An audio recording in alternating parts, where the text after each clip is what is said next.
UAPs, unidentified anomalous phenomena.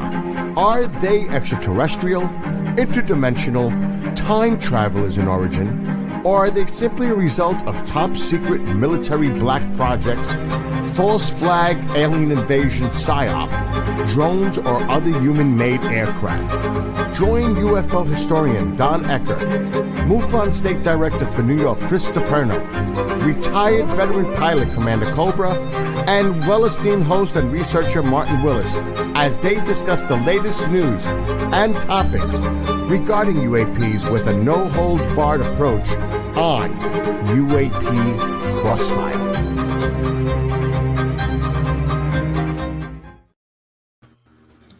Welcome, everybody, to UAP Crossfire. This is a show where four alpha males tell you the real deal, what's going on in ufology today. They don't hold back. So on this show, the sparks will fly, as they always do, and we will try to get you the most accurate, the most, possible, the real deal of what's happening in ufology today.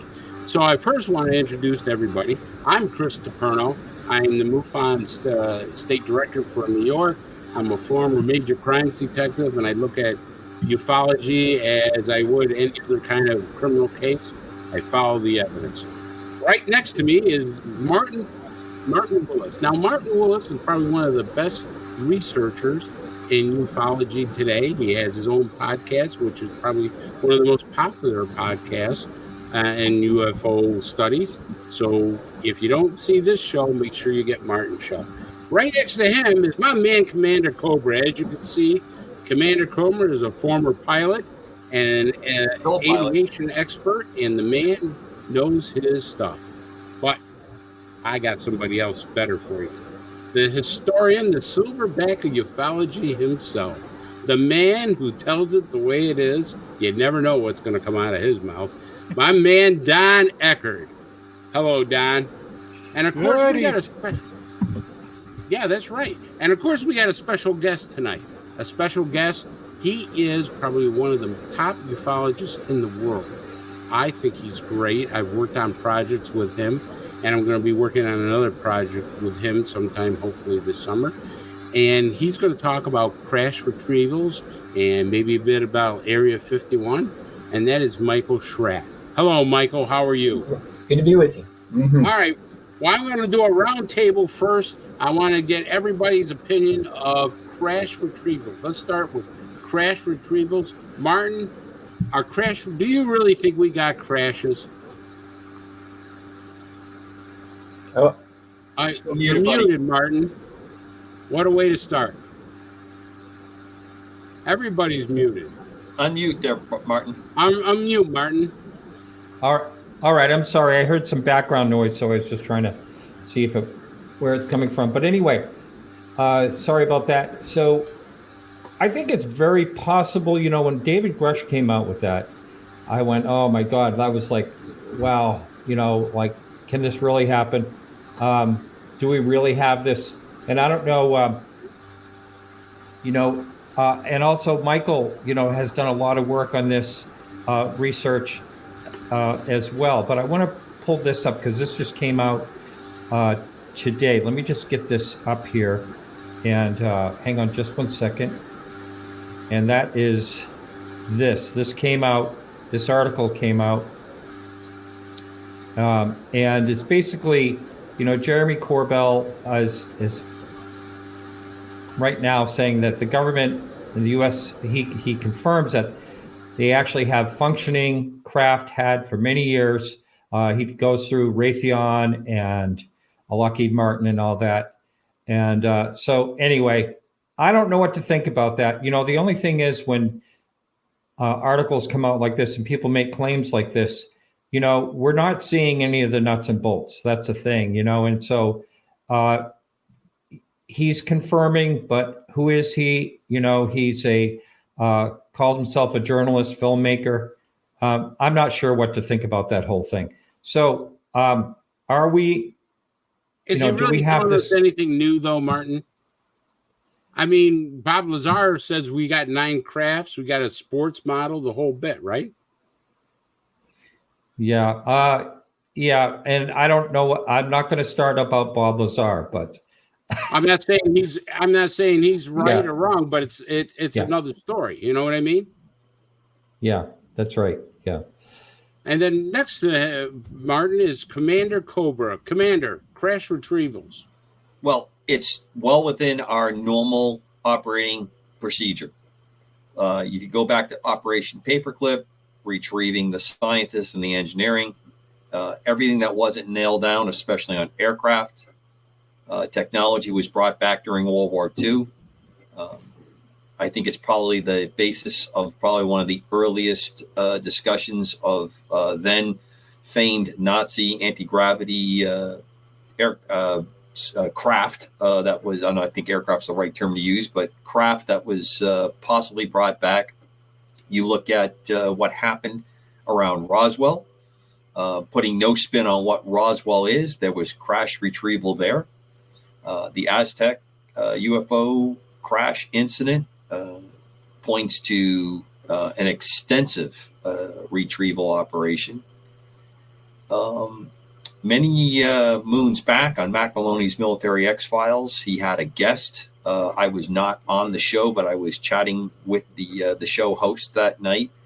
And the gentleman that was speaking that night talked about recovery operations that went on in then East Germany, something that I had some firsthand familiarity with. And some of the things that he was putting out for recovery, of course, he was claiming that it was extraterrestrial craft, was very accurate, and then there were some things that were really thrown off. So it doesn't seem out of character based on actual recovery, and this has gone on since, I mean, the military, but especially since we started flying, even in World War I, has tried to recover the other, the opponent's aircraft, and try to reverse engineer, understand how it flew, figure out flaws or weaknesses, and then maybe get a gain on technology. So that's not an uncommon process at all. Martin, on the article you sent, I thought was interesting. Corbell it definitely has a lot of cachet right now with the things that he's throwing up. There's no doubt about it that we work in a world of clicks and popularity and views and things like that. But the first comment that is in that article is really worth taking a peek at. And I've seen this now a number of times where a number of people thought this was the go-to guy, and they feel that he is an agent of disinformation, that he's working, quote unquote, for the other side.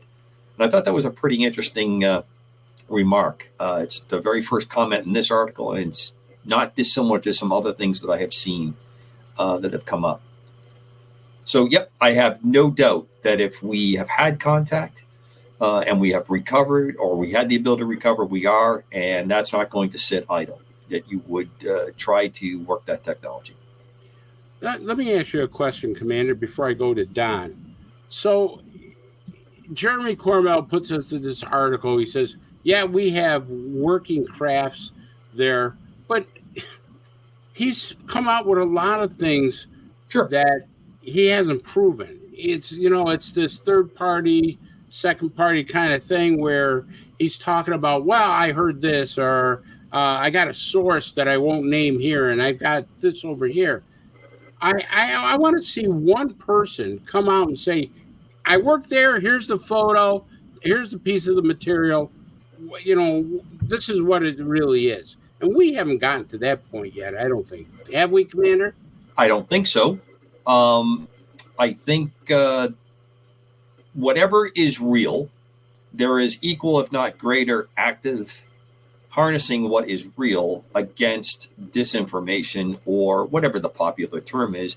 But it's to shroud that. We don't have a unified effort on this. You have different factions and groups within government circles, agencies, all of it at play that are vying for controlling this narrative that's going on with this. That's how I look at it, based on personal experience, right up to date on almost everything we engage with.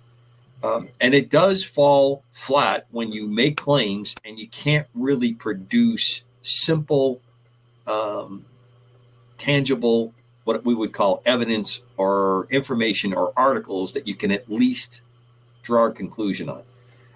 Roswell, there's been a lot of stuff that talked about what people gathered up, and metal that could bend and was soft and all, and I've heard explanations what that was, but at least there was people that made reports, people like you and Don and Martin that document and look at the archives of documented evidence that can at least pull something of some substance to make a conclusion based on that. These second and third party inputs really are difficult, and they get tiresome after the first few rounds of it. So here's an interesting thing. Probably Roswell is the most famous crash story of our century. Am I correct on that, Commander? I would say that it gathers the most attention. I am one that's not convinced that Roswell was extraterrestrial based on all the other things that have gone on. And why can't David Grush talk about it? Well, I think what's been talked about with the surveillance, the nuclear or then probably atomic surveillance balloon system that they had put up to do this, was one of the reasons that was shrouded. If you look at the whole arc of Roswell, I'm not convinced with the gaps and then the renaissance that occurs, because it looks like something really interesting. And then in the 70s is when it gets a second life and comes on. So that is what kind of throws me off with it. And then, as you guys know, and I know I'm in the minority, I've tracked the Aztec UFO information for a number of years, and that has been categorically really well researched, and the people that did the primary research didn't really have a particular bend that they were trying to prove. They just wanted to unearth all the facts that they get unearthed. And that's the kind of approach that I like, because that would help you get it. That's why I have doubts on Roswell. There are things that have happened around the area of Roswell that are, without question to me, UFO kind of ET kind of things that don't get any of the attention that the said crash did. Good. Let's go to Don. Don, what do you think of crash retrievals? Okay, in order to really have a firm handle on this, you've really got to go back into the past. You got to go back and study the history. And as it turns out, in the early to mid 50s, there was a United States government program that came out called Project Moondust. This saw the light of day when it was uncovered by a former UFO researcher, Army veteran by the name of Clifford Stone. Now, Cliff has since passed on. But basically, if you read the document, what this program was about was recovering foreign technology, okay? And it didn't specify necessarily that it came from a potential enemy or opponent or from somewhere else. But somebody was picking up stuff somewhere. Now, it's not quite been a year when I wrote a paper concerned with the disclosure process. Near the end of this document, I discussed in some depth, I probably could have gone a lot deeper, but I didn't want to write a book at the time. But what I discussed were the fact that people like Grouch made the claim, although granted, he did not have, and he stated he did not have firsthand information, that the government had picked up perhaps as many as 12 or more craft that for one reason or another came down. Now, I maintained then, and I still do today, that it's my opinion, with some data behind it to support that a number of these supposed crashes very well may have been the result of a hostile action. In other words, a shoot down. Now, whether it was our forces that shot these things down or somebody else's, okay, that's up for discussion.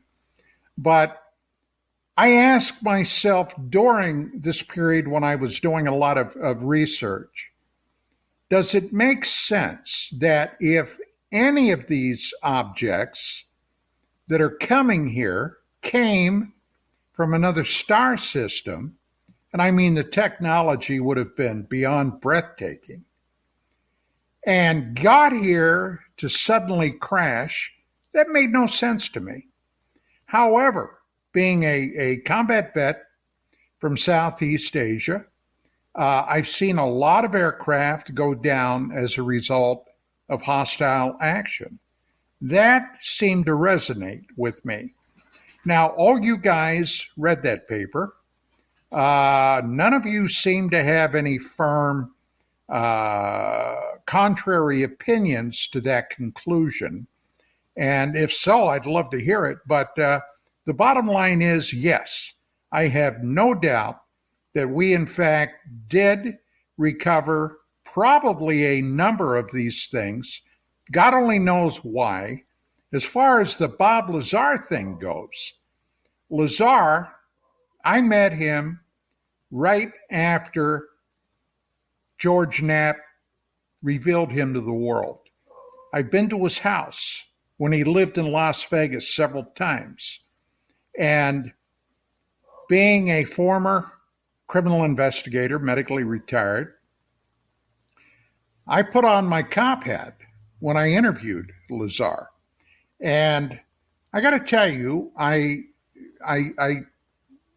credit myself with having a pretty good bullshit detector, okay?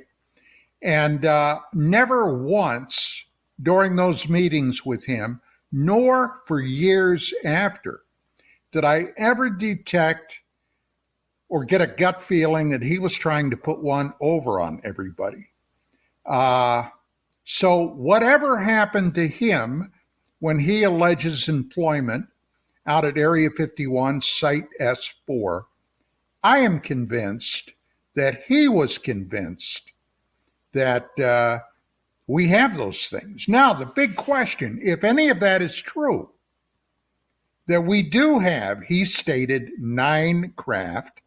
He was a first-hand witness, if you buy his story.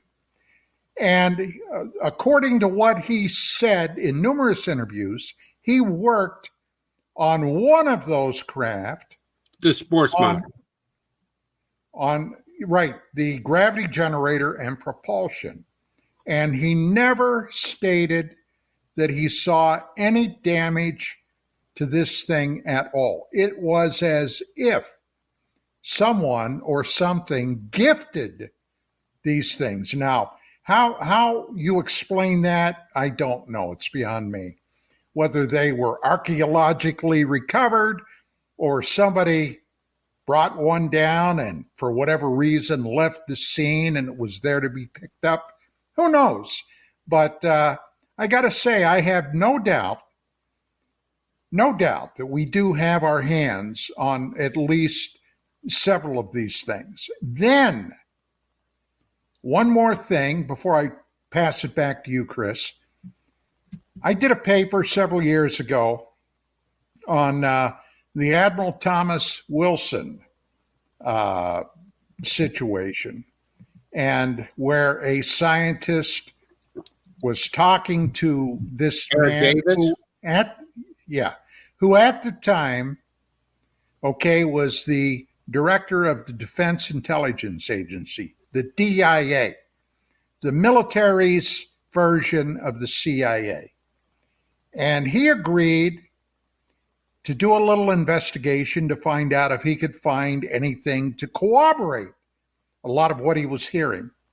He ended up flying out to the West Coast to an unnamed aviation corporation that purportedly had at least one of these craft that it was working on in order to back engineer. okay, the technology that was there on board the craft, and was shut entirely out, sent back to Washington basically with his tail between his legs. So that is something else that I put into my gray basket that says, yeah, it would appear that something is there. So, I think we do, Chris. I think we do. Now, before we get to Michael, I want to ask Martin a question, because, Martin, there is something that I think that you and I both agree on, but it's come out from David Grush, and this makes me a little concerned about David Grush. He talks about the 1933 retrieval that went to the Vatican. And I remember you telling me that, nah, Chris, I think that's a hoax. I think that thing was all garbage. Am I correct in saying that, Martin? There's been a lot of research on that one in particular. And if you ask Kevin Randall, who was on this show, he's done a lot of work on that. And he's 100% convinced that particular one's a hoax, which makes me think that, David was fed that information and just, along with whatever else he was. And I guess I can announce this on the show. I was just in touch to David about another issue. And he is saying that right now he's working on behind the scenes on something really major that we're all going to know about in a while. So that's kind of exciting. And I wasn't told not to say anything, so I'm getting that out there. That's awesome. I can't wait to hear it. And so, did he tell you what he's working on, or you have to keep that quiet? He did not tell me. No. Good stuff. Well, now we come to Michael Schratt. Now, of course, Michael Schratt is an expert on crash retrievals, one of the top ufologists in the world. All right, Michael, you're in the hot seat now. Don't forget to unmute. Yeah. I got it. Good to be with you, gentlemen. So I think, as kind of all of you had hinted to, it really boils down to the credibility of the firsthand military witnesses. That's what this thing really boils down to. And, do we have any proof, any physical evidence that would help support this claim of crash retrievals? And I would just point out to Leonard's book here, where there's dozens upon dozens of alleged crash retrieval cases. And looking at these cases, I started seeing this pattern develop where one case would have a feature that was almost identical to another feature. And I know that the two witnesses didn't know each other because they were separated by time and space. I'll give you an example. There's a case in 1963 where a U.S. Marine was sent to an undisclosed location where they were trying to use diamond tip drill bits to get inside this craft. Now, there's a case also in 1946 where they were also using diamond tip drill bits. I've got another case that also mentions these diamond tip drill bits.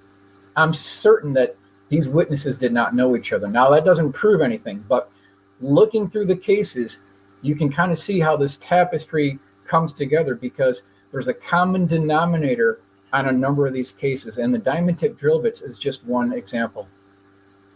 Well, all right, Michael, you said that we had several crash retrievals, but normally most people say we've only had 10 or 12. What's the mix-up with the numbers? Well, looking at the 65 three-ring binders that are under the jurisdiction of MUFON at Lunken Airport in Cincinnati. So you've got 65 three-ring binders there, and then you've got Leonard's book. I counted a lot more than 2 dozen, for sure, okay? A whole lot more than 2 dozen. And just going through the material, we've got the pilots, we've got people who were allegedly on the crash retrieval team, people who picked up things in Salinas, California. This is in the Stringfield collection. It never even made it into his book. It was in the private office worker dictation notes. That case never even made it in the book. So it's almost a pre-Roswell case. But that case is in there. They have a map there. They have a sketch of what the craft looked like. There were 2 19-year-old boys that were working in a carrot patch that claimed they saw this. So their testimony, I guess, I don't even know if they're still alive anymore, but there are certainly more than 24 when you look at all 65 3-ring binders. Okay. All right. So we've got these crash retrievals now, and I'm going to go around again here, but I want to start with Michael the first time. So we got this crash retrievals.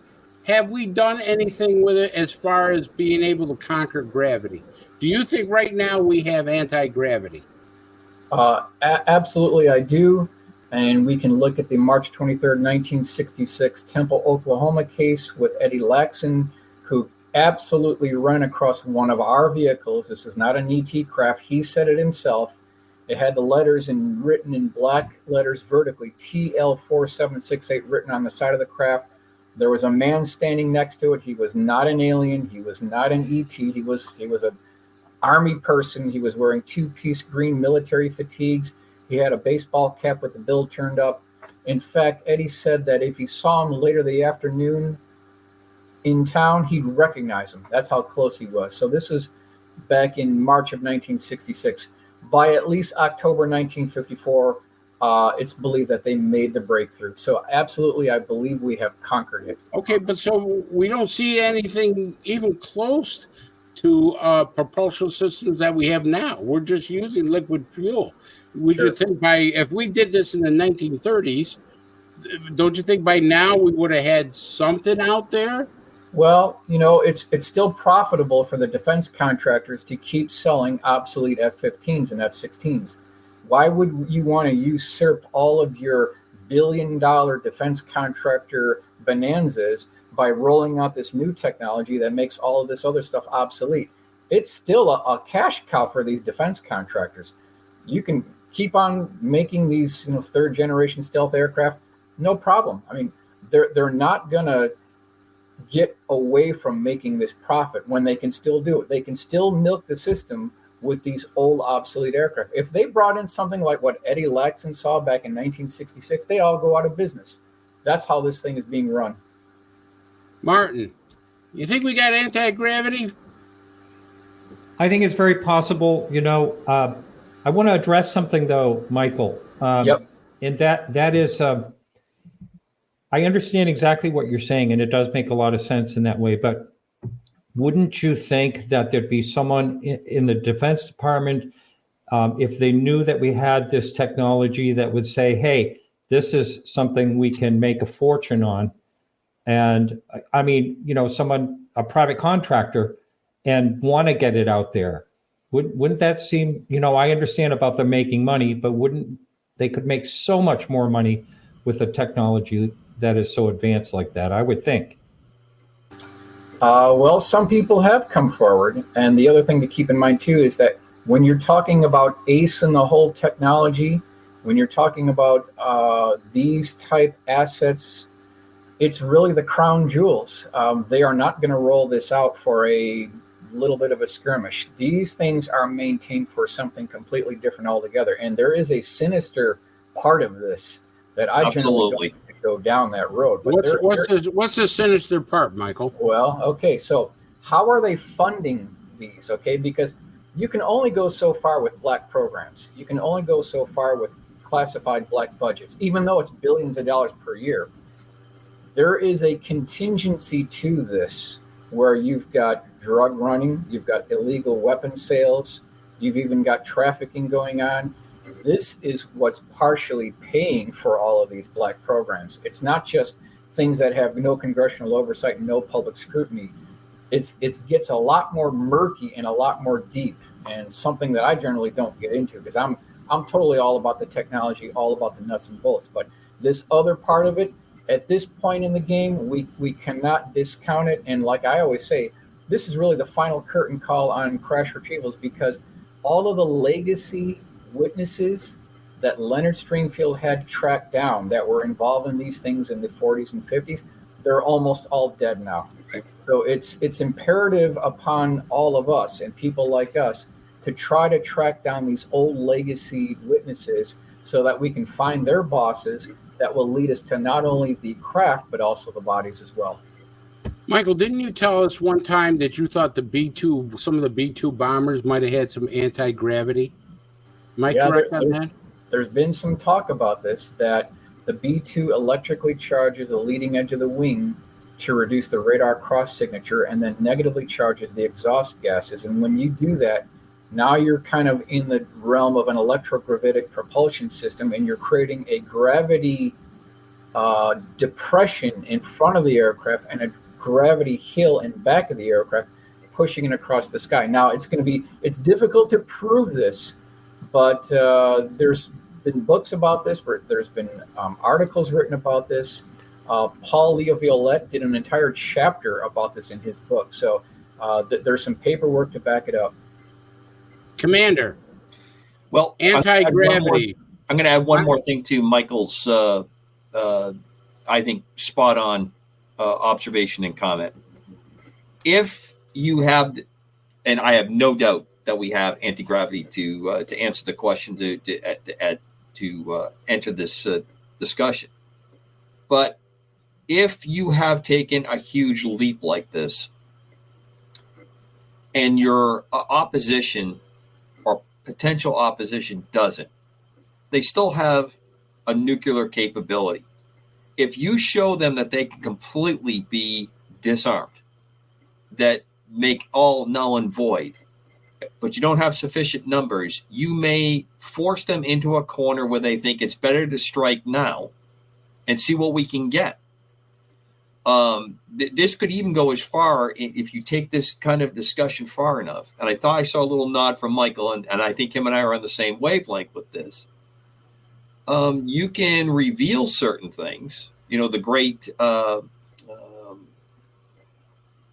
Manhattan Project discussion. Maybe we should just show the people of the world this power, and then everyone will lay down their arms. I don't think that would have worked personally, just looking at the times. But now you apply that to this situation. You reveal at the highest levels what's going on and the kind of part. Now, why wouldn't we just knock off all the nonsense? Because the nonsense is what's making the merry-go-round go round, and the little horses and flying camels and whatever else go up and down on the poles, and we're not going to change it. There's a number of times where you have seen small breakouts in technology that have been stomped by the established business or the established capabilities that are online, because they can't turn around tooling fast enough. They can't change. They want a controlled, although they'll tell you they want an organized transition, they want a controlled transition, because they want to control how it is moving to get to whatever is next. And that's why you'll see us continue to play these games that we do, because this is how basically a world economy is being done. And I completely agree with Michael's take on that. And I'm going to put a quick question to you, Michael. Do you think some of the breakouts that we see of technology, especially when it's a rapid change-up, is something that is these revolutionary leaps instead of an evolutionary outcome? When we make a huge jump, is because of this, someone decides now's the time to come out and do this.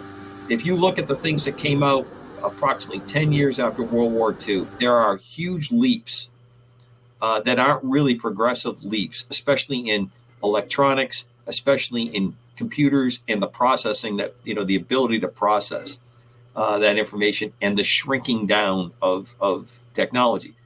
It really has always appeared to me those were junctures where, okay, we're ready to take this to market, we're ready to control the entire process, and we are ready to establish leadership in the world by having this technology. Your thoughts, sir? Okay. I want to give you a couple of, at least one example of a technology that they already have, but they won't allow this technology to trickle down. For instance, if you go to any air show, okay, and you have an F-15 flyby or you have an F-16 flyby, and they go a little bit over Mach 1. So let's just say they go Mach 1.2 and they fly right down the flight line here. You're going to hear a big sonic boom, okay? If you look at the reference works from Northrop back as early as the 1960s, and I've got the patents and I've got the paperwork here, they figured out a way to reduce and basically suppress the entire sonic boom signature as early as the 1960s. So why isn't this being applied to commercial airliners? You know, they can make planes a lot more efficient. They can suck in the boundary layer. They can charge the leading edge of the wing. They can create an electrostatic plasma ahead of the aircraft, massaging the air molecules, essentially allowing the sonic boom to be almost completely suppressed. That stuff has never trickled down to the commercial industry, and they're going to keep it under wraps because they want to apply it to these other ace in the hole technology. I don't know if we're ever going to see this, but it's been over 50 years from the first flight of the 747, and we're not flying any faster now with our commercial airliners than we were back in 1969. So you can see something's wrong with this picture here. Well, some would say we may have even taken a few steps back. Absolutely. Absolutely.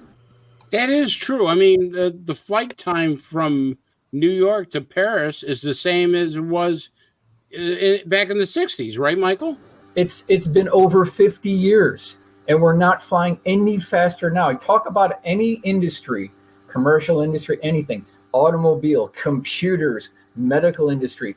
You've got this crescendo of technology that goes up. It doesn't go back. But yet when you get to aerospace, they will not allow that technology to trickle down to the commercial airline industry. And we're all suffering from it. And even Gordon Cooper mentioned that we're 100 years behind where we should be right now, directly from. Well, at least we have doors falling off of aircraft these days. Yeah, I know. Well, the Concorde jet, that was, really something, the high altitude, less air, faster speeds, all that. But, I guess there was issues with it. It was not making the money worth it. So they retired it, I guess. Well, the other problem is they couldn't fly it over the continental United States. Right, because of the noise that was on there. So it was not a refinement. It was a bludgeoning of the technology at the time. And I can remember being in part of the early in my career in aviation, that there was discussions, and I know Michael's going to crack up when I say this, that the flying public doesn't want to travel faster than what we're doing in jets. It's comfortable for people to fly at these speeds, to go on with this. And I'm going to tell you right now, if you can be someplace in 2 hours instead of 6 or 8 hours, you want to be there. You will take the time to adjust to a local time change and not have spent 6 to 8 hours when you could have spent 2 hours. And one thing that Michael touched upon that cannot be underemphasized, the safety factor of when you lower the amount of time that you're physically flying is a tangible benefit to reducing your exposure when you are above the surface of the earth. It provides a huge breakdown or breakout from that. Absolutely, something doesn't add up well when you look at where we are today and what we think we possibly could have. Don, I want to get to you. Anti-gravity. Yes, no, or maybe? Undoubtedly, I think we do. We all know that at the end of World War II, when the Nazi Germans were defeated, we grabbed every German scientist we could lay our hands on that the Soviet Union didn't grab first.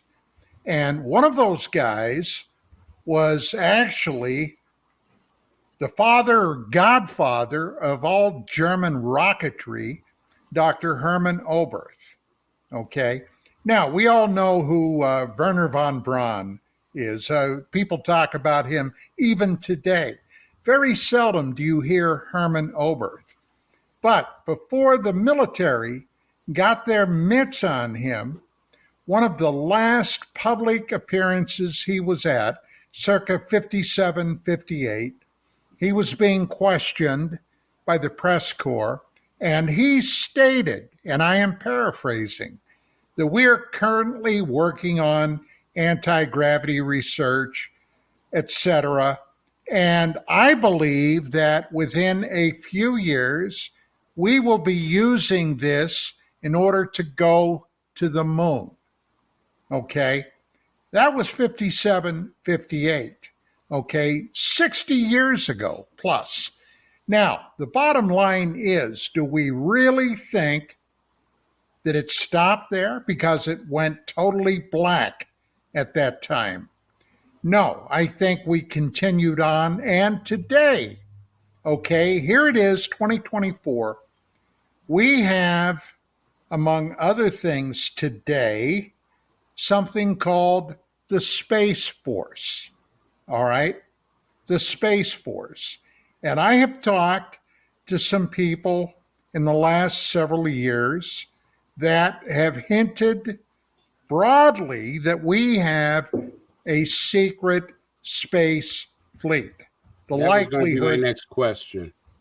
The likelihood of that, I think, is pretty damned high. And if we do we really think they're using chemical rockets? I find that highly unlikely. So, yeah, I have no doubt, Chris, if I had to lay a $100 bill down in a bet, I would definitely do it, saying that I believe we have that technology working today. Well, I will tell you one thing that kind of struck me funny. I read a quote from J.P. Morgan. J.P. Morgan said that if I can't put a meter on it, I don't want it out there, which makes perfect sense of why we see some of this technology not out there. It's not profitable to them yet. When it becomes profitable, we will probably see that, and it'll be very expensive. So I'd like to get to my next question. I'll go around before you do that, may I interrupt you? Yeah. Because I never really got to answer you about the anti-gravity. I asked Michael a question. Okay, go for it, Martin. Yeah. You got it, buddy. But actually, I want to ask Michael another question about anti-gravity. Michael, what are your thoughts? A lot of people have said to me over the years that the triangle that you see so often that floats over and has the three lights and maybe the center light as well, they think it's our technology, anti-gravity. And even though, sometimes I would say, hey, look, people are saying it's a mile wide or something like that. And a lot of people are convinced that that's our hidden technology. And I'd love to hear your thoughts on that. Okay, so two quick examples. Just by going over the eyewitness testimony. So you've got 1989, you've got 1990 Belgium Triangle. What did the people report seeing and hearing? Number one, they reported seeing tubes, pipes, and cylinders on the bottom of the Belgium Triangle. Number two, they also recalled hearing a low-frequency electrical humming noise like a sewing machine or an electrical transformer. So these are indicative of a man-made technology. Now, you factor in January 5th, 2000, Southern Illinois Triangle, where you had these large Arrowhead craft flying overhead. Multiple police officers recalled stating what looked like stacked Legos on the bottom of the craft. And one of them, this is Officer Craig Stevens, he said that the bottom of the craft was trying to camouflage itself with the nighttime sky using this, stealth technology, electrochromic panels, allowing it to blend in with the background. This is another sign of a man-made technology. So when you put these two together and you factor in Edgar Furché and his alleged experience at Area 51, where he said he saw a TR-3B off to the side of the tarmac at the remote test site in Nevada. This is years ago. Some of his information starts circling back, and it lends credibility to these other cases as well. Thank you. Yep. Good. All right. Let's start with Martin on this one. Martin, we say about anti-gravity. We say about we've got these crash retrievals. Don brought it up. I think it's an interesting topic. Do we have a space force? A space force? Yes, we do have a space force. I mean, an outer space force. We have a space force by name, but do we actually have the crafts? The quote-unquote secret space force? Is that what you're driving at, Chris? The secret space force. Oh, I don't buy into that myself. But you don't buy into bases on Mars or any of that stuff? No, it's just my opinion. But I mean, there's just. But it's very popular. People, I mean, I there know. have been researchers who said, "Oh my God, we've got cylinders and triangles, and we got." What about with Gary McKenna, where Gary McKenna says, "I seen a whole list of non-extraterrestrial officers and the whole bit." Well, I'd like to know more about. I understand there's a film being made right now with him, and I'd really like to know more of what his claims are. Because they seem to have changed, and I would just, from what we first heard, and I don't know what to think about that whole situation myself. So Commander? I guess I'll pass it along to Commander. That's a good thing. Commander, Secret Space Force? I've always had a lot of problem with it because I probably have fallen somewhat prey to what I consider the nonsense that has been associated with it. And again, it's not because I can't believe that the incredible is credible. It's just that it doesn't seem to have anything I can wrap my my pause onto that makes me feel like I'm close to understanding that. Now, do we have we been running a clandestine space warfare program before the existence of Space Force? Were we doing things like that? Absolutely. No doubt in my mind. But I am convinced that we are probably using more conventional current presented rocket type technologies and that kind of thing going on. I think we've played around that. And I think we're going to continue to do that for the same reasons that we talked about earlier, that there's huge parts of budgets, money, economies, GDPs, all those kinds of things tied up with promulgating this process that we've gone down. But Michael, before we go to the break, and I guess I just saw the flag for a few minutes, I want to put a question to you. I no doubt in my mind that some of these craft are around. The TR-3, you know me, I am a complete, absolute fanboy for the Black Triangle aircraft. I mean, if you want to see me get all sorority sister, you got the subject to get me going. But do you think that these are still so prohibitively expensive or demanding to fly to execute the capability that's part of the reason why we haven't seen it expand quicker? Or do you think it's more of what I said before? The imbalance is so great that we risk, having a real crisis develop if it popped up. Good question. Well, if you look at the reference works from Aviation Week and Space Technology, both in 1990 and 1992, they published subsequent articles about classified programs, black aircraft. Now, there's no doubt that there's a whole legion of birds that have not been dislodged, so to speak, from the Reagan administration. Peter Merlin will tell you that, and this is directly from Peter Merlin, that there are twice as many X-planes that are being reported. So if you have an X-50, we're already up to an X-100. So twice as many X-planes as being reported. So what went on during the Reagan administration with the stealth program? What other programs were procured during the Reagan administration that have never been dislodged before? So kind of a quick example, this is a little bit after the time frame, but during the Reagan administration, and I want to ask all of our members here, do you gentlemen recall where you were on January 28th, 1986? Do you remember where you were? I do. You do. Okay, Don, anybody else? Martin? Chris? I'm sure you do. I know you do. You just don't think you do, but you do. Oh, was that the Challenger? Challenger. Correct. Yes, I do remember. Yes. Okay. Yeah. All right, good. Okay, so when the Challenger exploded, January 28th, 1986, okay, we lost our quote-unquote assured access to space. This is an Air Force term, because there was consequential Titan II booster failures at the same time. So not only did we lose our Titan II booster capability, but we lost the Challenger capability.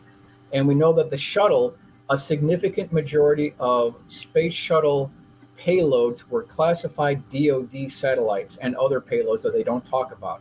So when the Challenger blew up, we lost that complete capability in conjunction with the Titan II boosters. So there was a desperate call, and this is all borne out by Aviation Week Space Technology. Bill Scott had been tracking this and chasing after this for 16 years.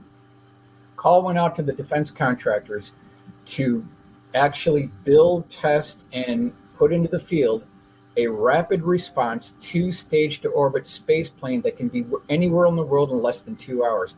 And Don, you know that John Andrews, our good friend John Andrews, he was hot on the trail of this two-stage-to-orbit space plane. In fact, his company built the SR-75 penetrator and the XR-7 Thunderdart. So he was instrumental in tracking this down. Now, it wasn't until later on, many years later, that James Petty in Utah, Salt Lake City, Utah, saw both the parasitic aircraft and the mothership flying together with the smaller aircraft tucked inside the larger cavity of the mothership. It wasn't until that sighting was sent into Bill Scott that he said, you know what, we've got enough firepower now to go to press. And he wrote his 2006 article that was published in Aviation Week Space Technology talking about the entire Black Star program. So it's very clear that we do have a secret space program. It's a little bit less clear just how many are in the fleet. Wow. Don, Yes. your opinion on that? When my wife and I were publishing UFO magazine, we did a series of articles on President Reagan's Star Wars initiative. Okay, we were in touch with, of course, the Pentagon and so on about that. Now, during that period of time, and if you all will recall, and I know it's been practically over 30 years, it's been close to 35 years, but things worldwide were very precarious. The Soviet Union, there was still a Soviet Union then, was battling in Afghanistan. The Americans, the CIA, were fighting a secret war against the Russians by arming the Afghan fighters. We were sending them shoulder-fired anti-aircraft missiles. I mean, things were bad. And there was a lot of terror that this could ultimately blossom into a third world war. Now, one of the technologies that came out of that, and that's, let's face it, Reagan is the reason we bankrupted the Soviet Union. Okay? We just spent them into the ground until their basic economy collapsed, all right, by this Star Wars initiative. But one of the programs involved something called Brilliant Pebbles. Now, I believe I had a closer association with Brilliant Pebbles than I would have believed at the time. In 1992, I was doing a show on Larry King Live on the the Space Shuttle STS-48 mission, where it encountered a bogey, all right, while it was overflying Australia and New Zealand. And suddenly there was an event that happened where there was a brilliant flash of light that the shuttle camera picked up, and suddenly something streaked past the shuttle toward this bogey, which immediately made a violent right-angle turn, flying out into space and then circling back around. Well, I watched that video over the years. I couldn't tell you how many times, hundreds probably. And I am convinced that that was one of the weapons that was discharged. It's like if you can imagine this, a giant shotgun. Now, the purpose behind it, in the event of an ICBM launch, all right, this weapon system can be deployed as the missile reaches outer space. They can fire this thing, and this massive discharge of pebbles or objects, whatever the hell they've got in there, steel ball bearings for God's sake, would impact the missile, knocking it out of the sky. But this told me at the time, and I got to say, any aircraft, when the F-117 was finally unveiled before the public, and we had a very interesting article in UFO that talked about that very thing, and a worker at Aerojet Space that was targeted. Don, I'm going to have to stop you right there because we're going to a hard break. But as soon as we come back, I promise you. Maybe I will. Maybe, or maybe not. Let's see. All right, we're going to take a short break here, and we'll be back with UAP Crossfire.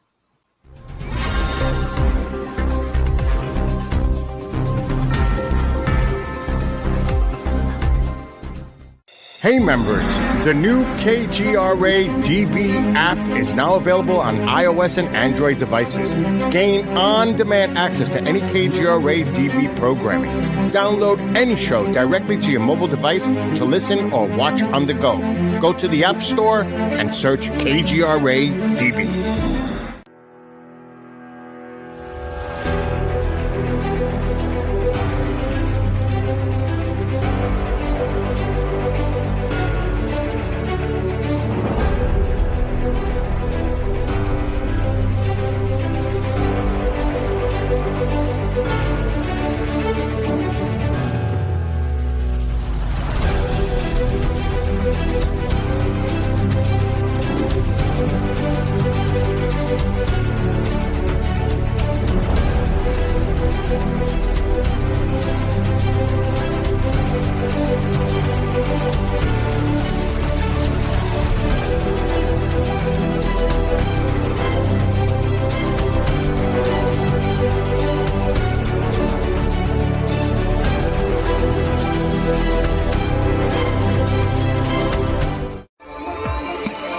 You're listening to the KGRA Digital Broadcasting Network. We provide unparalleled coverage of trending news in the world of ufology, cryptozoology, and paranormal phenomenon. Whether you're watching our video live stream or listening to one of our audio programs, you are getting the best from world-renowned researchers and hosts, guiding you through topics the mainstream won't touch. Miss one of your favorite programs? No problem. Head over to the members area at kgradb.com for access to our massive library of award-winning content.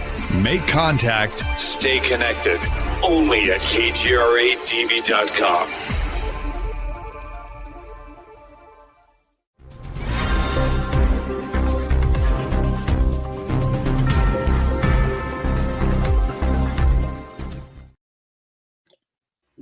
And we are back with UAP Crossfire. And Don, I'd like you to finish your story. Yeah, where in the heck was I? How the hell do I know? You were talking about the worker that you knew from Aerodyne? Right, Aerojet. Aerojet. This guy had been basically a major pain in the tuchus of the DOD and the Pentagon because he was known for his continuous, constant FOIA requests on all types of things. And one of the things he was trying to basically discover was what, at the time they were calling it senior trend, what he was trying to discover about this aircraft, this stealth aircraft. And 3 guys came out to his workplace at Aerojet, government contract facility. My guy, his name was Lee Graham, was a worker out there. He was a good worker from all accounts, but they finally got tired of Graham's continuous FOIA request on anything and everything. He used to copy me on everything he would send in. And honest to God, this is a true story. I still have 2, possibly 3 huge garbage bags in my garage with all of his FOIA requests that he copied me on. So at any rate, they came in. Now, Lee had a secret clearance, not a top secret clearance. He had a secret clearance. And these guys, one of them turned out to be, honest to God, an Air Force general officer. Michael C. Kirby was his name. The other guy was an FBI agent, and I forget now who the third guy was, but they walked in, requested to see Lee Graham. Lee came into this office. They asked Lee's security supervisor to please step outside the room, which, by the way, was totally against policy. The guy acquiesced. Lee then said, one of them opened up a briefcase, pulled out a security agreement, and said, now, we're about to basically give you your birthday present, what you've been asking for, but you've got to sign these security agreements first. Now, here was the kicker. This document specified it was a top secret program. Graham didn't have a top secret clearance, but he signed the document. Okay.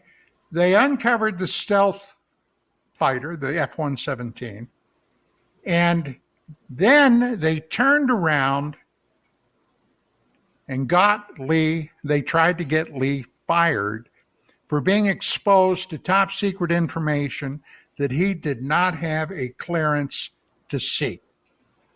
Now, this was the kind of bullshit, okay, that they pulled on this poor guy who at the time firmly believed in the idea of the American Republic. He became inconvenient, okay? And there was a big legal thing, okay, over him being basically them trying to get him fired. So, these guys will do anything and everything under the guise of national security. And if somebody determines it's national security, whether it is or not, perhaps it's just something that's embarrassing. But, buddy, they'll take you to the wall with it. Yes, they will. I want to give my 2 cents in about this secret space force.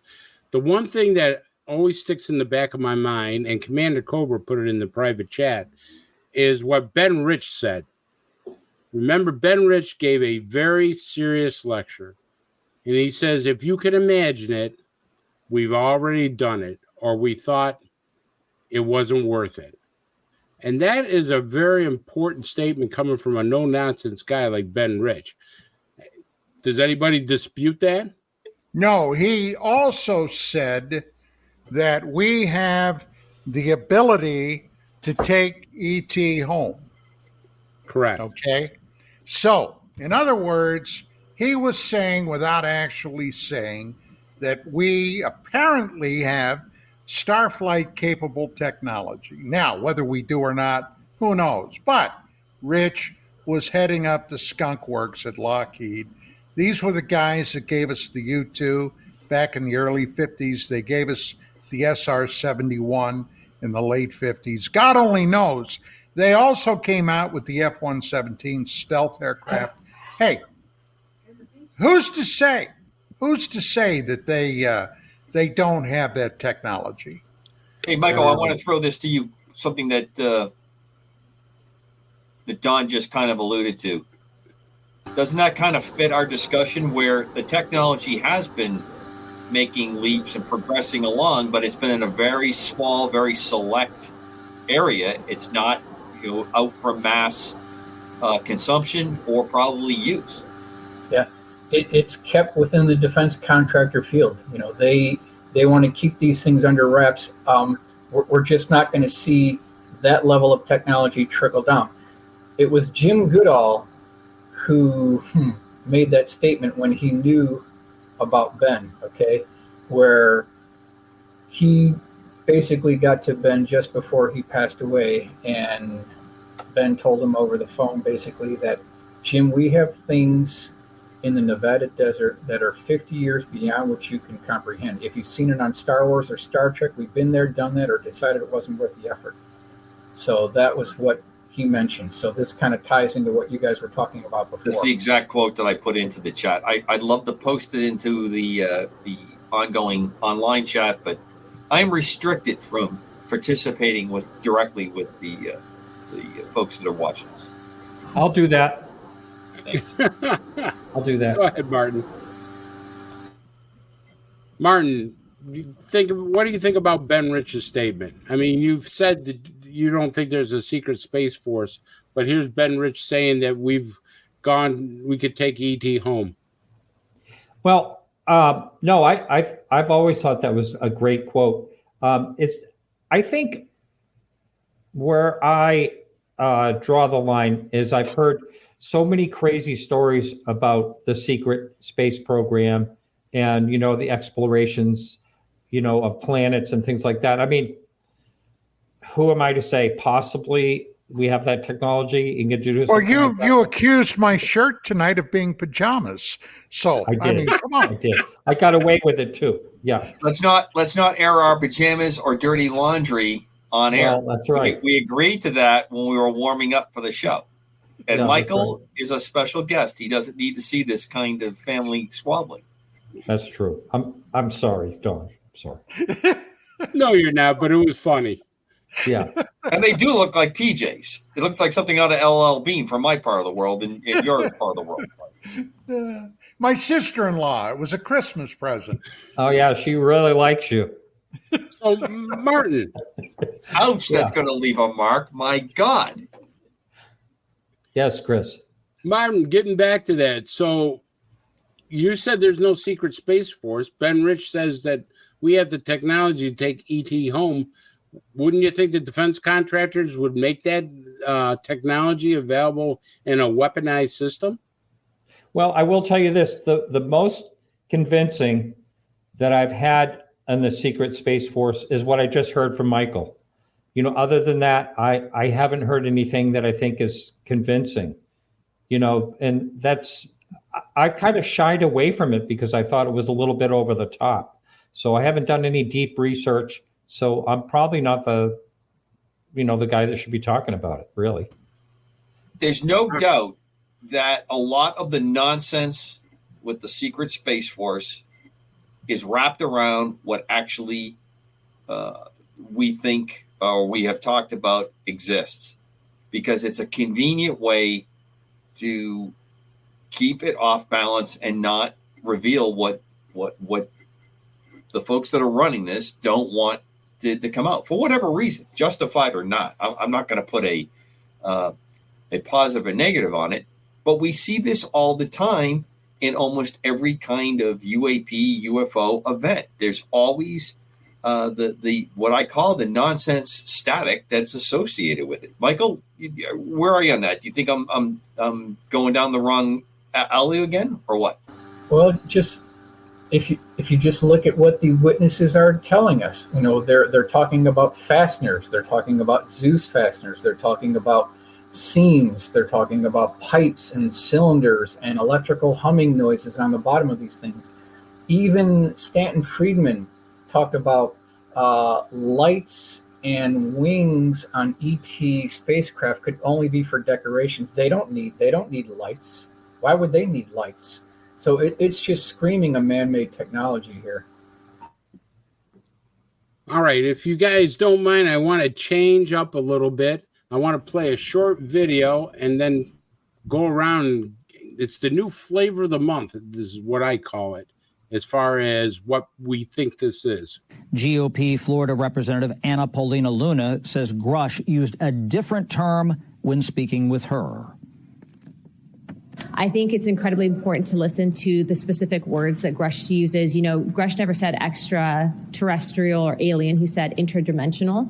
It has become apparent that there is a movement, whether it's within the intelligence community or not, to prevent us from finding out more information on this. Luna would not expand when asked what interdimensional meant, whether this was something which could bend time and space. Other lawmakers accuse the government of deliberately trying to keep Congress in the dark. All right, so, Michael, I'm going to start with you. This is the new flavor now, interdimensional, because they said, first I want to just tell people in chat, I think David Grush is the real deal. I think he's being fed certain information to be told to us. But I honestly believe he's a patriot, he's a good guy, and he's a very loyal American. But I still think that there are people telling him things, what to say, how to say it, in order for their agenda to get done. But, Michael, interdimensional. Well, whether they're interdimensional or extraterrestrial, I think the bigger picture is let's drill down on all of the physical hardware first. Let's go down that road before we jump on this interdimensional bandwagon. None of the witnesses within the Stringfield collection ever said anything about interdimensional. I'm not saying that's not the case, but I think it's important. Let's exhaust all of the terrestrial explanations for what some of these crash retrievals might be, and let's get to the physical evidence and the bodies that are allegedly at Eglin Air Force Base. Let's get that, and then we can investigate some of these other topics talking about interdimensional. Okay, but why would they bring up interdimensional now, Michael? I mean, we've been working. We've gone from UFOs to UAPs, and now we've gone to interdimensional. So there's an agenda being steered. They're steering us in a certain path. Don't you think, Michael? They've gone to three different things. It kind of sounds like they're trying to steer away from the man-made technology. Is what it's kind of sounding like. They're trying to justify it with something far off, when in point of fact, some of it might be a lot closer to home. That's what it sounds like to me. So what you're trying to say is this may be disinformation.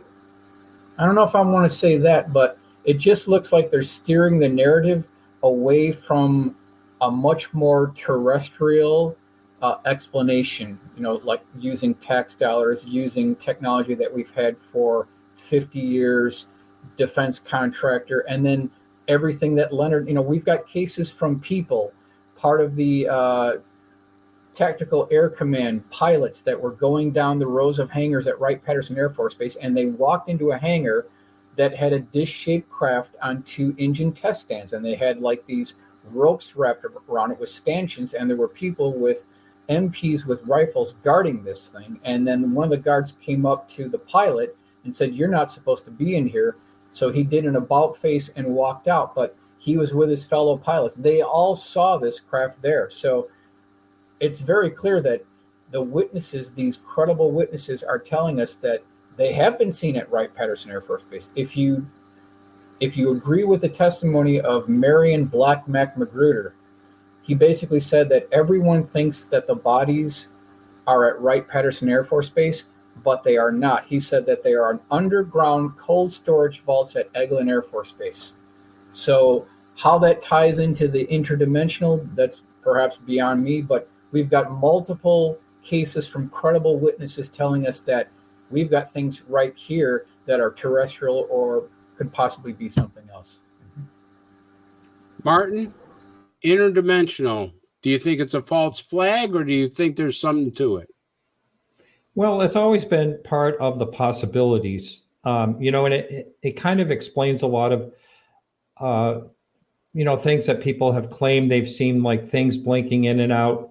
The Ariel school incident where Francis was talking about when he was a kid, watching this being like run toward the pool and skip in and out and moving along, all these weird things. However, if we have craft that we've captured that was interdimensional, it's kind of, you start to think, how could that be? Can something actually go into another dimension and stay there? I don't know how any of that works. It's very puzzling. I don't know the physics, if there's any physics that can be explained on how a dimension would work. But I do think it's kind of interesting that all of a sudden they're focusing. It's like a focus, and that makes me think that, maybe they are trying to steer the conversation. And, I think, Jacques Vallée's thoughts, I agree with him that, there could be what we're seeing could be all kinds of things, not just one thing. So it might be part of the mix. I'm not sure, but I don't think it's the whole answer. I don't think it is either. But it's very strange, Commander, that a congresswoman would give a news briefing and say, David Grush never said the word extraterrestrial. He never said the word alien, but he did say interdimensional. And now all of a sudden, interdimensionals being popped up all over. Commander, what do you think about that? I'm going to try to unpack. There's a lot of things I want to try to squeeze into this segment. Go for it, pal. Well, one of the things that Michael talked about, the pilots walking down the flight line and seeing the saucer craft, the open door, the guards, the setup. I've heard that story. I've never been able to track down any of the people that were associated with it, but I will relate a story that is that I do know a little more depth about. Historically, during Manhattan Project, the pilots that were working on the B-29 that was going to fly, they were walking down same base. It was right field in those days. Patterson had not been at it. And as they were getting prepared, and they still didn't quite know what the special weapon was, they did know they were working on something very unique.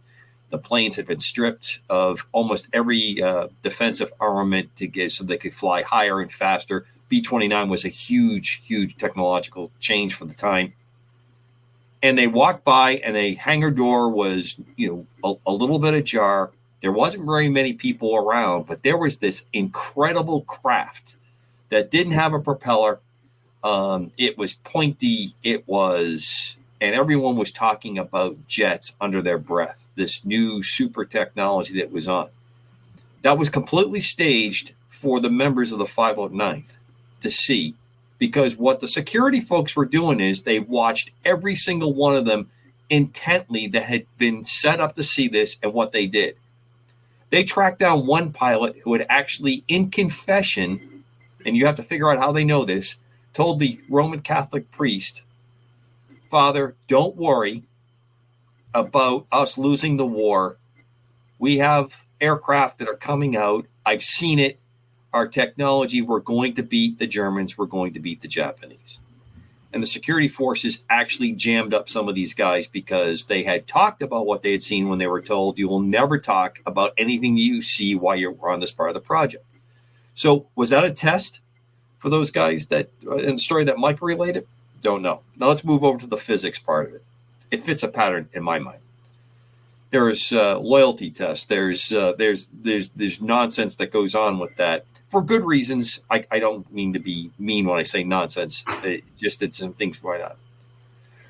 A lot of the things that we deal with and we're talking about are really Newtonian physics. It's the physics that almost all of us have been exposed to in high school, going up into the early stages of college. And then we had the breakout because some things just didn't work. In fact, a lot of us connected because of the theory of relativity that Einstein, there started to show some breakdowns in how all that orderly part worked. And you had to start understanding quantum physics. And no one can really explain every part of it. The folks that can understand it can't really explain it to the rest of, or I should say to someone like me, easily. But we know that there are parts that don't fit. Why now do we have this term coming up? First of all, I'm always suspect when anybody, I don't care who they are on Capitol Hill, comes out and says anything. My BS meter is extremely high, and I'm watching them closely because this is the first time this word's used. This is supposed to be something that came out from a closed door classified meeting. This was the part of the IG brief that they're talking about. So it can be completely bona fide, completely without any problem, discourse whatsoever. Great. I think it fits. I think that if you have figured out a way that you are traveling and not under the same time and space continuum issues that we have, or all the things we're talking about, wonderful. But going back to what Michael said, we have a lot of really basic elementary parts that are on the table that we have not had good answers or presentation on. So I think it fits, but I also think it is a bit of a red herring or a sleight of hand, a diversion to have the new term to move this conversation and constantly keep moving it. And as I've told you guys many times, open sourcing intelligence, this is a handy thing to see. Where does that go? Where did the word go? Where did everyone's conversation on social media and the open exchange, where did it all end up? Don, interdimensional, your thoughts? Okay, this is a topic which has the ability to take you much deeper down the rabbit hole than anybody truly wants to go.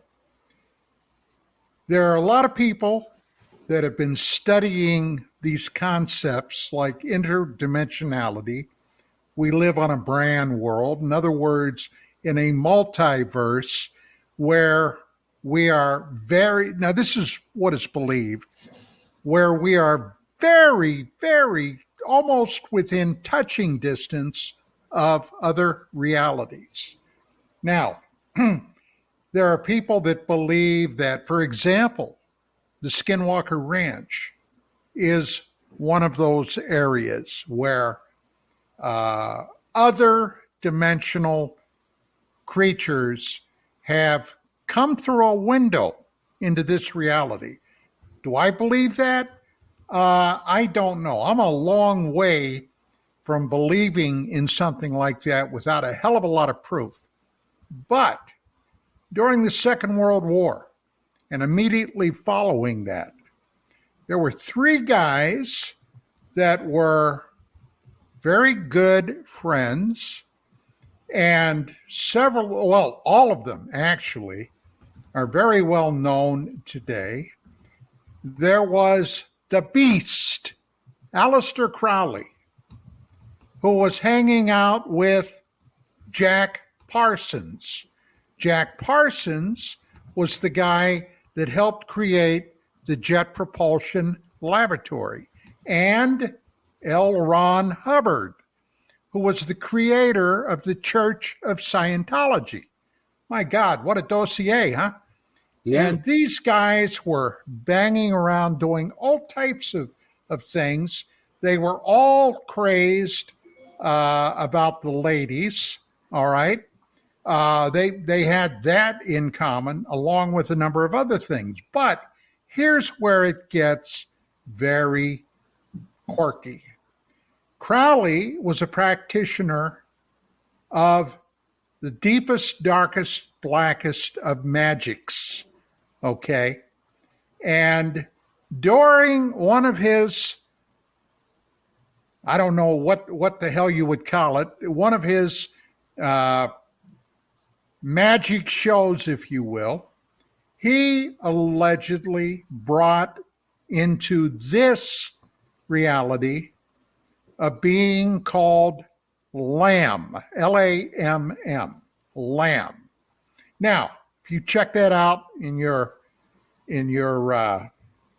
search engine, there are even photographs of this, or not photographs, but drawings of this creature that you can take a look at. And surprisingly, this thing looks very much like a gray alien. Now, at the Pentagon, okay, there was a group, still may be there, I don't know, that was referred to by its collective name, the Collins Elite. Now, when I tried to get Luis Elizondo onto my show, Dark Matters Radio, because I wanted to interview him, and the guy ended up ghosting me. Why, I'm not absolutely sure, but he did. He ghosted me. I had been talking to him about that. He had mentioned that to me. And according to what he told me, this was on the telephone, that he had been talking to some very senior military officers in the Pentagon that apparently belonged to this group, who cautioned Elizondo to stay away from this UFO business because it was all demonic. Okay? They knew, according to what Elizondo said, they knew where these craft, these things were coming from the depths of hell. Now, I don't know if I accept that, but I suppose I could accept the idea from another reality. Apparently, these creatures have an enmity toward humanity for whatever reason, I don't know. But there are enough anecdotal stories at any rate to suggest that, in fact, some of these things may, in fact, be interdimensional. Now, what does that mean, interdimensional?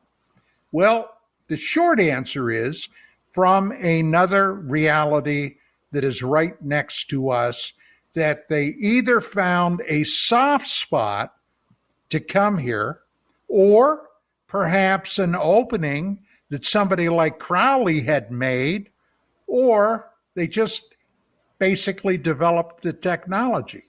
Now, do I accept that? No, not on the surface. But on the other hand, I wouldn't discard it either without a heck of a lot more proof. But that's my take on the interdimensional thing, Chris. I will tell you that the demonic theory is catching some steam. Ever since Lou Elizondo said that the Pentagon, some people, high-ranking people at the Pentagon, there have been researchers now talking about this being all demonic. This is something that's coming right from the Bible, right through the time and space of being from the gates of hell. I don't know. I'll be honest with you. I'm the jury's still out when it comes to On the other hand, it could be another dog and pony show. Well, there's been so many false flags, and that's going to be my next question, is about false flags in the ufology field. But first thing, I want to ask Michael, you got a show coming to KGRA, don't you? Can you tell us a little bit about that show? I do have a show, and Bill has been very instrumental in helping me put this together.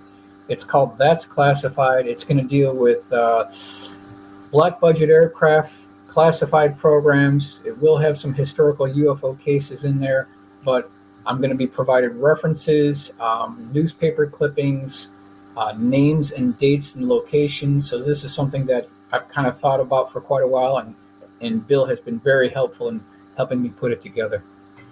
I wish it was something I was interested in, Mike. Maybe I'll be tuning in. Oh, okay. Congratulations. Hey, do you mind? Go ahead. Yeah, congratulations, Mike. Thank you very much. Thank you very much. I'm really looking forward to it. I just want to, if it's okay, I want to ask Don a real quick question. And when you said that Lou Elizondo ghosted you, did he happen to see a picture of you in that shirt? No, not that I'm aware of. Okay, I just wondered. I'm trying to. And this You is like my together. shirt? You want me to get you one like it? Will you please get him a shirt? Yeah, Don, okay. get him a All right. shirt next Christmas, will you? okay. So Don, here's what's going to happen. That shirt with the glasses, with the alien eye glasses, Martin's going to show up one of these nights. He's going to be dressed properly. Game on. Hey, don't get my wife upset. That was her sister. Oh, She's liable to come out here know. and tear everybody a brand new you know what. Okay. Interdimensionally? Yes. There too. I think we digress a little. So, yeah. I want to ask Martin a question, if I may. Martin, it's very important for people to know what we think, because we study this, you study it, Commander Cobra, Don, Michael. What are truly stuff that we can look at and say that's really logical, and the false flag disinformation operations that are going on? What do you consider right now disinformation that's going on that you think? Well, okay, here's a good example. I mentioned this, I believe it was last week when we were on, where this one girl on TikTok, I guess with 2 million followers, she saw the Miami marketplace fill up with cop cars. You know, some said there was 100 cruisers. I don't know how many there were, but they were lined up down the street. And it had to do with, people setting off firecrackers, sound like guns and stuff at the mall. All those cruisers showed up. But her rumor was that it was 9-foot aliens. Now, there's a rumor that there's 9-foot aliens, and so the disinformation can go haywire on social media, and it just gets carried and snowballed. Someone hears it, they repeat it, so I think we have, there's a lot to deal with today when it comes to anything like this and how things can be contorted and misunderstood and misrepresented.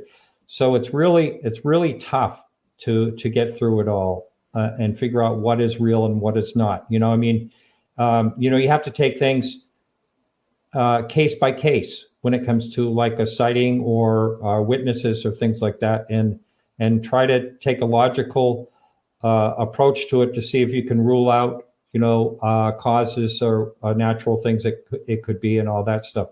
So I think we're in a tough time. There's a lot of information getting thrown at us all the time from every direction, and it's really hard to sort it out. So I don't know what the right answer to it all is. I think check your sources, really look into something instead of just, passing along the information that may not be accurate.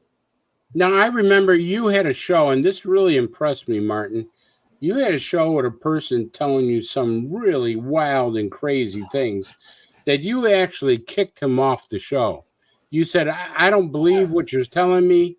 I'm sorry, but I'm not to put my audience through. And I thought that was really gutsy of you. Was it Corey Good? What's that? It wasn't Don Eckert. I said, was it Corey Good? No, I can't. No, it wasn't. He was not on my show. But I can't remember the gentleman's name. But he was on Coast to Coast a week later saying the same story all the way through. And it was just so unbelievable. And I don't want to waste time of the show to go into the details of it. But there was a reason why I booted that particular one. Yes. Commander Cobra. Disinformation, false flags are flying all over the place. What's your opinion of that? Well, you guys have heard me. First of all, part of it is an on-purpose orchestration, an intelligence gathering tool. It's very inexpensive. You can use non-security clearance people. You can put things into. And this is legitimate. I mean, there is legitimate reasons that you want to do this. Say you're concerned about a certain type of VIP coming into an area. So you start to put in, you feed into the media stream, the social media streams, that individual is going to be traveling to this location on these dates and times. And you may do it, initially very, very clandestinely, like, it's really very carefully held information, and get that lined up.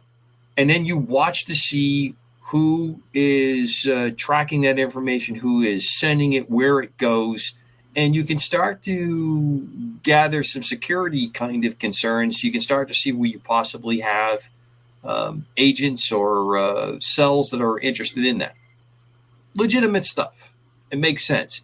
And of course, the age that we live in, with the level of participation that the public, the global public, has with social media and the algorithms that are out there and the computing power that's out there that can be handheld now, technology, there's a lot you can do with it. It's also very useful if you're a person that, or an entity, or excuse me, not an entity, but a group or a organization that wants to maintain control or even push it into a different direction. And this is kind of the things we talked about in the first hour with Michael. You know, how are you paying for these projects? How do you pay for these programs? How do you continue to do what you want to do and keep the conversation going? And it's convenient to have regional conflicts. It's terrible that people are losing their lives, but, you know, business has to go on, and we have to, you know, continually keep the merry-go-round going around. So there's no doubt in my mind that this process has become embedded, but it's not new. This goes back to the time of the printing press and different politicians and groups creating newspapers and sending them out to shape public opinion on any issue or a candidate or things like that. So none of that, it seems very different. PsyOps this is a big part of what you do in psychological operations. There was a incredible guest I had many years back on my show who talked about in Vietnam. Don may be able to back this up a little bit. The belief system, religious belief system, is that if a indigenous person from Southeast Asia died and their body wasn't properly attended to, their spirit would be trapped. They would be forced to wander on the earth because it wouldn't be properly released. And a kind of a religious tenet that's very popular with Eastern philosophies. They actually used that, right? And they were putting it on loudspeakers, telling the Viet Cong and other people over the jungle at night. At night, yeah, with the sound to scare them, and then they would put these incredible chanting, haunting kind of voice over tracks to make it sound like those were these lost souls, these damned souls, because they were fighting. And they would tell them, don't fight, go back to your villages, throw down your arms. This is not worth damning your soul to hell. And it had you know what they did in the Philippines too, right? Correct. The Hucks, the vampires, right? They would go in, find these terrorists they were looking for, get them, hang them upside down, bleed them dry, okay, cut their throat, let the blood all out, and then vampires got blamed for it. Someday I have to tell you guys a very funny story about vampires when I was working out of Lebanon. A different story. Nothing like that was happening, but it's just a hilarious story of when you have time in your hands and occasionally a shell is dropping onto where you're at and you're just trying to kill the time and you're talking with folks and some of the poor locals. It's a great story sometimes. So, Chris, hopefully I answered your question. I really do think. You did. And so the question I have now is for Don. Don, false flags, disinformation, the whole gamut. How are we going to find out the real truth with all this craziness, like you mentioned, Corey Good's story and some of the other stories that are out there? We're not. Okay? We're not. We're not meant to. People will probably go to their grave making sure we don't because, hey, we already know it. But to actually have the proof that the government is behind this, well, not the monolithic government, but various agencies, bureaucracies, what have you, are running these programs. Look, from day one of the UFO phenomena, okay, it really got its push when Kenneth Arnold had his sighting in June of 1947. Then, of course, immediately on the heels of that, Roswell. The stories already started, okay? Well, look what General Ramey did on the heels of the newspaper story that the Army, the 509th recovered a flying disc. The next day, I've got the copy of the headline. They emptied the Roswell saucer. It was actually a weather balloon. Now, here's the question you got to ask yourself. The intelligence officer at the time, Major Jesse Marcel, a World War II veteran, okay? The man that was the intelligence officer of the most elite military organization on the globe in 1947, the 509th, the only place where nuclear weapons were stored and could be deployed by POTUS if the need arose. Okay, there was no place more elite than that, and this guy is going to mistake a weather balloon for a flying disc. Okay, Jesse Marcel was also a radar expert in radar, so he would know. Well, of course he would know. And who was on his heels? A CIC agent by the name of Sheridan Cabot, okay, that immediately came out to piss all over this business about flying saucers. It started at the inception of the public knowledge that something weird was flying in the sky. So yeah, this is never going to go away. It's always going to be in the toolbox to use. And we schlubs in the public, unfortunately, end up being the butt of the joke. And I agree with you. Michael, I want to ask you a question that we did on Don Eckert's show, Dark Matters, because it's important to me. As a major crimes detective, I caught something that David Grush said, and it's been sticking with me, and I'm looking at it, and I actually looked and found some information, and I think he's onto something. I don't think it's a false flag when he said people have been murdered. And the reason I say that, I did some research on a man called Stan Myers. You ever heard of Stan Myers? I have heard of the name, yes. Stan Myers invented a car that runs on water. You could put snow in there. You could put salt water. And he mysteriously died under very strange circumstances. And his patent, along with 5,000 other patents, have been classified by the U.S. government. You talked a little bit before about nefarious things. Stephen Greer has talked about very nefarious things happening. What's your take? Do you honestly believe that they would kill over this idea?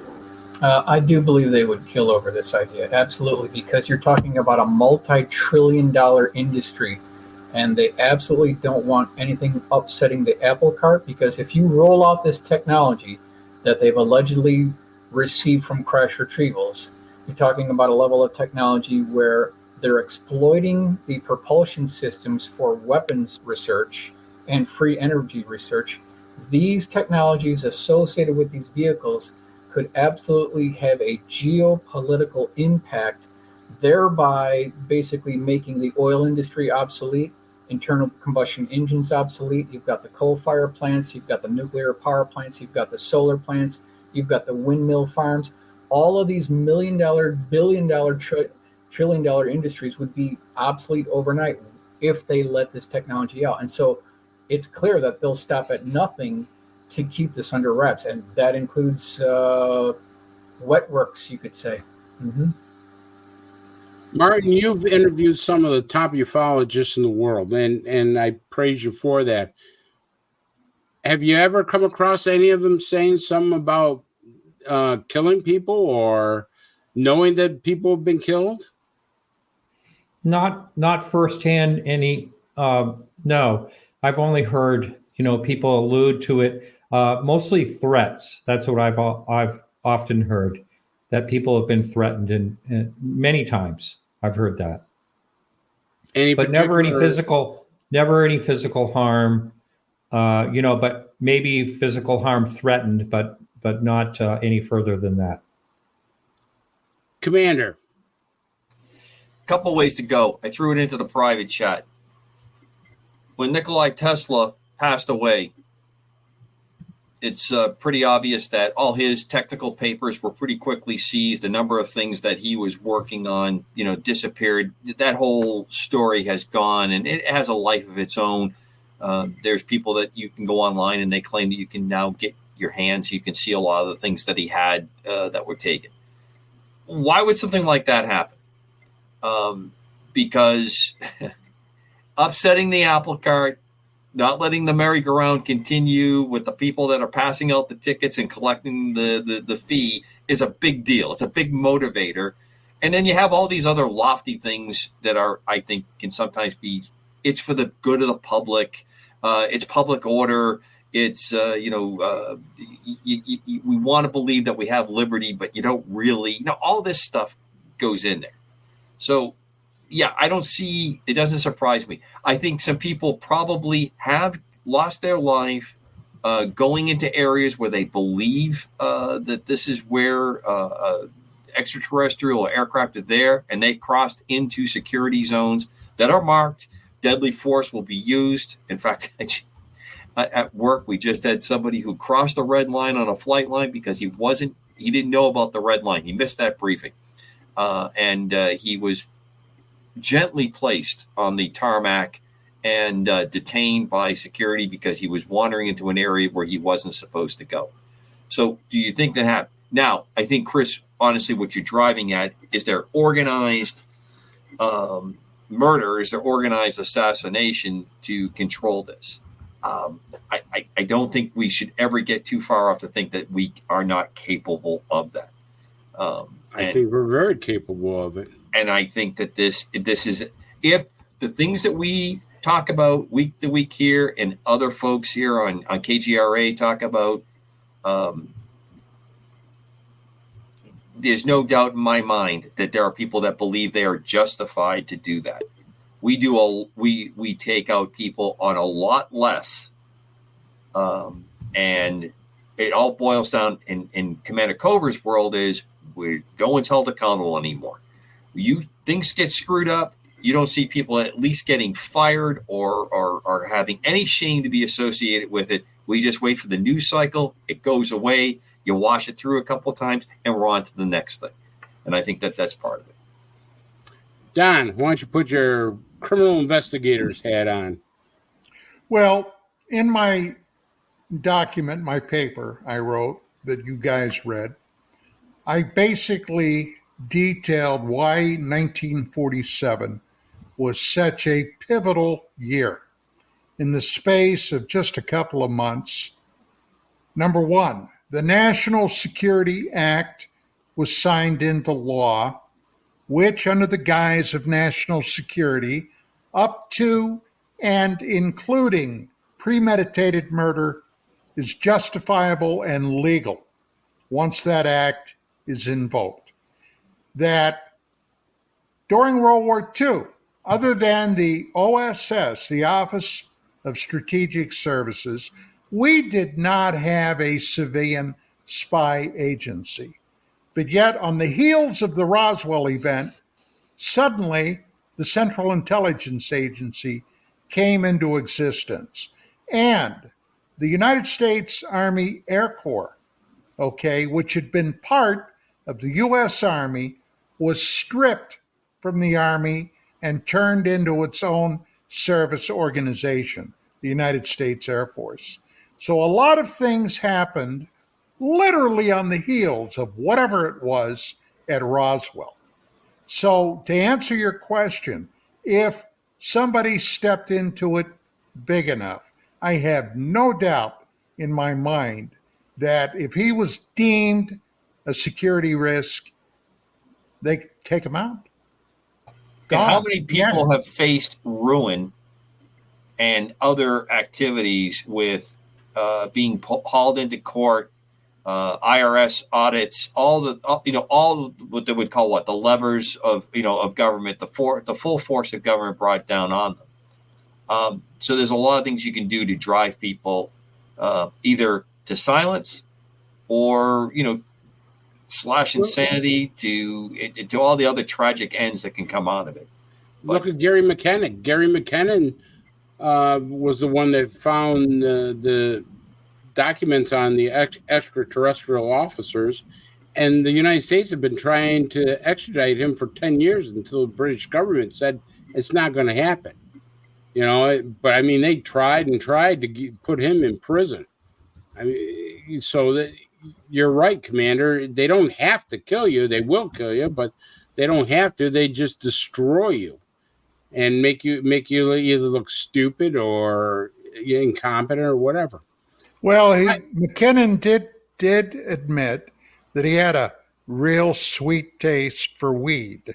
So during this incident where he supposedly broke into NASA computers and what have you, I mean, there is that. He admitted he was blowing a lot of dope. So there you go. And there's always a story, a backstory to the story. So, Michael, what are you going to be talking about on your new show?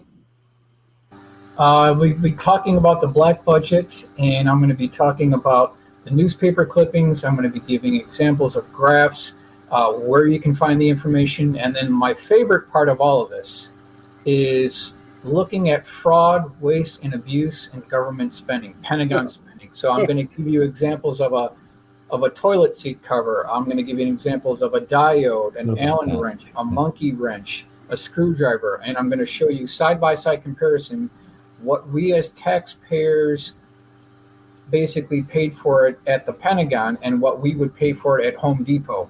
And, we're going to see who gets the best price here. But when you go through the material, you'll see that this fraud, waste, and abuse is just off the charts here. And that's what I'm going to be talking about tomorrow. All right, that's great, Michael. I'm really looking forward to it. Congratulations! I'm really looking forward to that. Yeah. I think you're gonna. You're one of my favorite people on the planet, and I got one name for everybody as we run out the door, especially for the folks in the chat. Max Spear mysteriously dies in Poland. I put the story into, or I'll put the story into our chat if somebody wants to post it up. A fairly recent one, and it doesn't add up. Nothing adds up about how he died. Well, there's been a lot of stories that could have been suicide, could have been murder. Forresto comes to mind.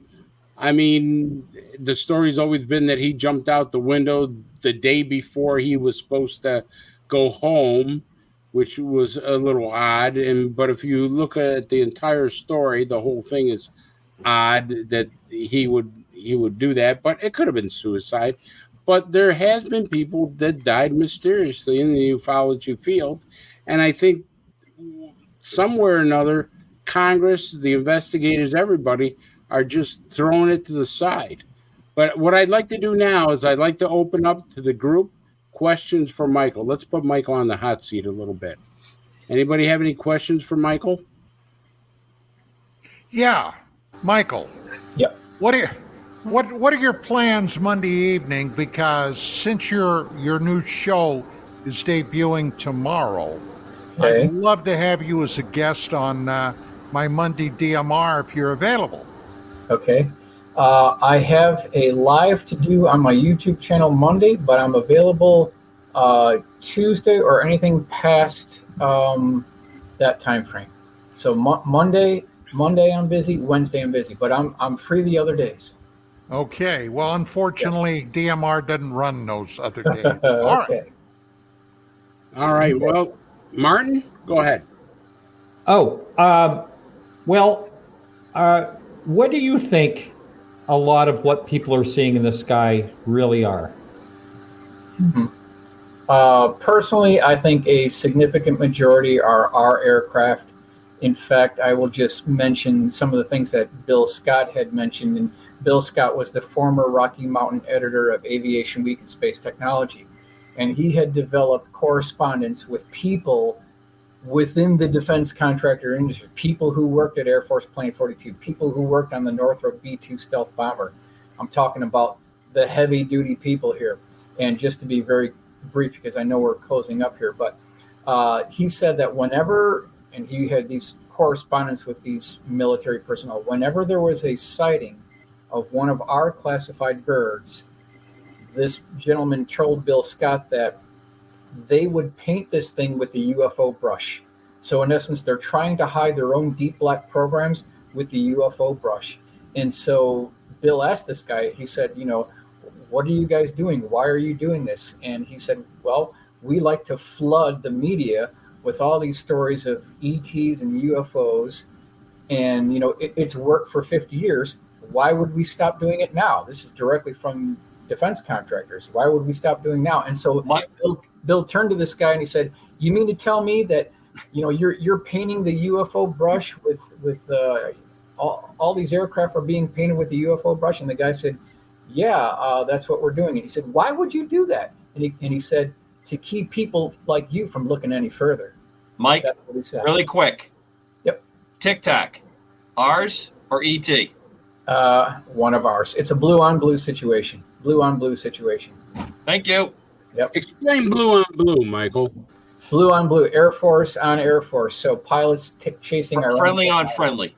Friendly on friendly. Okay. And I absolutely promise everyone, I did not prearrange that answer. I have not asked Michael that question. You made me a believer in that. I said that was extraterrestrial and stuff. And you made me a believer. I did some research and I go, you know what? That's got to be ours. And that's a hell of a thing to have. Well, Thank you to the greatest audience on the planet. Thanks for I disagree with you all, but that's okay. Martin, you're the best. You really are. All right. Well, listen, folks, this has been another program of UAP Crossfire with Don Eckert, Commander Cobra, Martin Willis, and, of course, our special guest, Michael Schratt, who you got to listen to tomorrow at 6 p.m. Eastern Time, his show. I'm Chris DiPerno. Stay safe and good night, everybody. Ciao.